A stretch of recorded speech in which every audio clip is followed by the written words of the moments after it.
आदरणीय मेरे प्रिय दोस्तों और भक्तों, महाभारत काल में महाभारत के युद्ध में तीसरे और चौथे दिन का वृत्तांत मैंने अपने पिछले एपिसोड में आपके समक्ष रखा था। आज पांचवें और छठे दिन का वृत्तांत आपके समक्ष रख रहा हूं। दोस्तों, यह उस समय का वृत्तांत है जबकि अर्जुन पुत्र अभिमन्यु को कौरवों ने घेर लिया था और धृष्टद्युम्न के नेतृत्व में पांडव सेना की एक टुकड़ी जब इस बात से अवगत हुई कि अर्जुन पुत्र अभिमन्यु को घेर लिया गया है, तो धृष्टद्युम्न ने अपनी सेना के साथ जाकर कौरवों का मुकाबला किया और शाम के समय जब सूर्यास्त हुआ और युद्ध समाप्त हुआ तो दुर्योधन पितामह भीष्म के कक्ष में जाकर बोला कि हे पितामह, क्या कारण है कि पांडवों की स्थिति लगातार अच्छी होती जा रही है? युद्ध में वे प्रगति क्यों कर रहे हैं?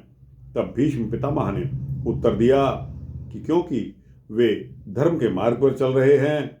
दुर्योधन, मैं आपको समझाता हूं कि अब भी समय है, संभल जाओ और पांडवों से जाकर समझौता कर लो और होने वाले महाविनाश को किसी तरह से भी रोक लो। लेकिन दुर्योधन तो रहा हठकर्मी था, इसलिए उसने पितामह की किसी भी बात का कहना नहीं माना। दोस्तों, अब पांचवें दिन क्या होने वाला है और फिर उसके पश्चात छठे दिन क्या होने वाला है, आपके समक्ष यह सूक्ष्म वृत्तांत रख रहा हूँ। आशा करता हूँ कि आपको यह वृत्तांत पसंद आएगा। दोस्तों, बिना समय गंवाए इस वृत्तांत को शुरू करता हूँ। दोस्तों, जब महाभारत का पांचवां दिन आया, पांचवें दिन भी कौरवों और पांडवों के बीच घमासान युद्ध क्योंकि तय था और होना भी था, और वो हो गया। कौरवों की सेना का नेतृत्व भीष्म पितामह, गुरु द्रोणाचार्य इत्यादि महारथी कर रहे थे, जबकि पांडवों की सेना की ओर से एक छोर पर युधिष्ठिर कौरवों की सेना को रोक रहे थे, तो भीम, सात्यकी, शिखंडी और धृष्टद्युम्न अपनी अपनी सेना का कुशलतापूर्वक नेतृत्व कर रहे थे। गुरु द्रोण और अर्जुन आमने सामने थे। दोस्तों, आप ऐसी पोजीशन का अंदाज़ा लगाइए कि जहां गुरु और शिष्य आमने सामने होकर युद्ध करें। दोस्तों, कोई भी शिष्य पहले तो यह नहीं चाहेगा कि वह अपने गुरु के प्रति, अपने गुरु के सामने, अपने गुरु के विरुद्ध हथियार ना उठाए। दोस्तों, लेकिन यह एक बहुत बड़ी मजबूरी थी, यह एक धर्म युद्ध था। गुरु द्रोण ने तीर अर्जुन पर छोड़ते थे और वे उन्हें बीच में ही रोक लेते थे। अर्जुन की यह विशेषता थी कि उसने धनुर्विद्या के सारे गुणों को सीख लिया था और गुरु द्रोण के चलाए जाने वाले तीरों को वह बीच में ही उनको टक्कर देकर खत्म कर देते थे। ऐसा देखकर दुर्योधन गुस्से से गुरु द्रोणाचार्य पर चिल्लाने लगा। दोस्तों, चिल्लाना भी स्वाभाविक है, क्योंकि इतने बड़े बड़े धनुर्धर, इतने बड़े महायोद्धा अर्जुन के सामने ऐसा क्यों कर रहे हैं? उसे, दुर्योधन को ऐसा लगा कि वे जानबूझकर अर्जुन के सामने कमजोर पड़ रहे हैं। दुर्योधन की अभद्रता गुरु द्रोणाचार्य से जब सहन नहीं हुई तो उन्होंने दुर्योधन को डांटते हुए कहा कि हे दुर्योधन, अपनी ओर से हम पांडवों को पराजित करने का भरसक प्रयास कर रहे हैं, किंतु तुम शायद उनकी दिव्य शक्तियों को नहीं जानते, इसलिए तुम मेरे साथ ऐसा सलूक और ऐसा आचरण कर रहे हो। दोस्तों, दुर्योधन ने सात्यकी के विरुद्ध तलवार चलाने में सिद्धहस्त भूरिश्रवा को भेजा। उसने सात्यकी को बुरी तरह घायल कर दिया। दोस्तों, पांचवें दिन बहुत भयानक युद्ध हुआ और जिसका बदला उतारने के लिए छठा दिन का युद्ध होना था और छठे दिन का भी युद्ध बहुत ही भीषण हुआ।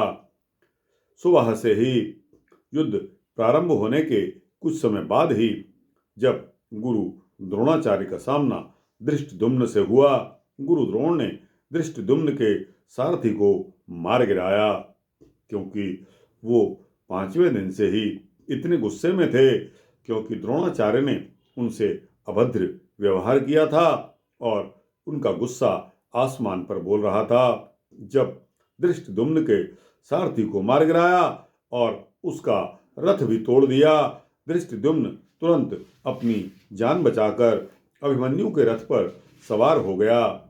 इसके पश्चात गुरु द्रोण पांडवों की सेना पर काल बनकर इस प्रकार टूटे कि उन्होंने कितने ही योद्धाओं को मार गिराया।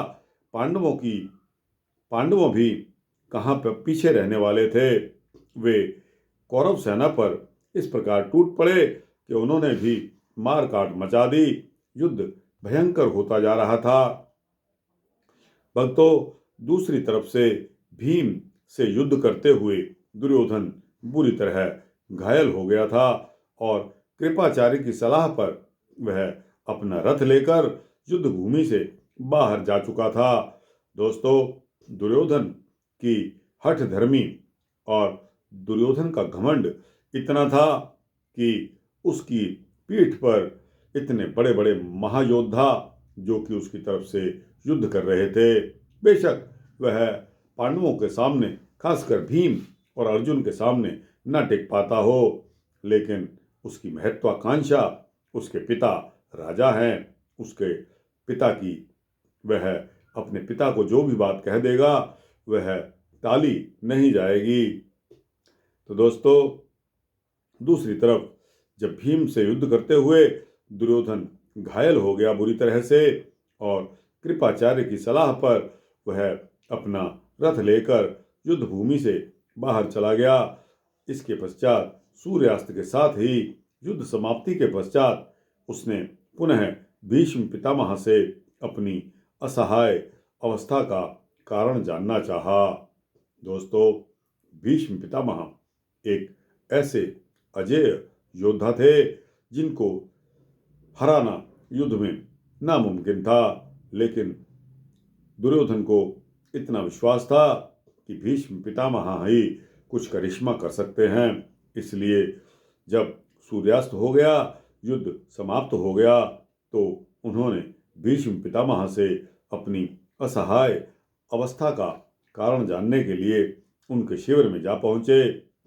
भीष्म पितामह ने दुर्योधन को सांत्वना देते हुए कहा कि हे दुर्योधन, अपने सैनिकों की वफादारी पर तुम संदेह मत करना।